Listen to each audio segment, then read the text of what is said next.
Bonjour Pierre Durieux. Bonjour Alexandre. Ce matin, Pierre, vous souhaitez revenir sur le conclave. Oui Alexandre, cette élection est fascinante et pourrait inspirer pas mal de nos institutions, en particulier les associations de l'économie sociale et solidaire.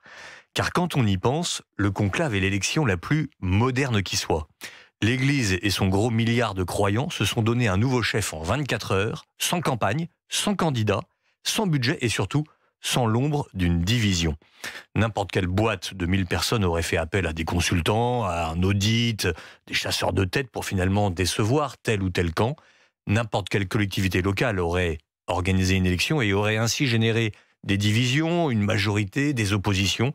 Mais ici, pour Léon XIV, c'est l'unanimité en 24 heures. Franchement, respect. Bon, ce que vous voulez dire, vous pensez que vraiment le conclave est moderne?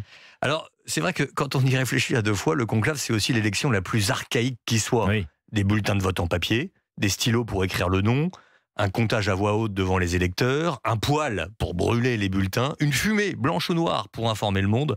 En fait, c'est clairement le système le plus antique. Bon, alors quelle leçon pour les entrepreneurs sociaux? Eh bien, d'une part, la place de l'intelligence collective, elle est cruciale.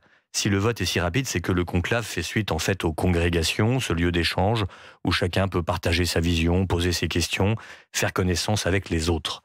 Et donc, avant de voter, il faut se parler. D'autre part, l'idée d'avoir quelques grands électeurs est un choix inspirant. Quelques associations comme Foi et Lumière ou À Bras Ouverts procèdent ainsi. Un premier vote désigne des grands électeurs qui sont connus pour leur discernement, leur sagesse. Et ce sont eux qui vont choisir leur leader. Enfin, le secret du scrutin a son mérite.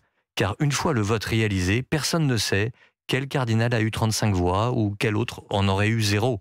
Résultat, il n'y a qu'un seul vainqueur, pas de perdant, pas d'opposition. Et pour l'élu, à la fin, une grande légitimité pour rassembler tout son clan. Bref, François est mort. Vive Léon XIV. Comme un lundi sur Europe 1. Merci Pierre Durieux. Merci Alexandre.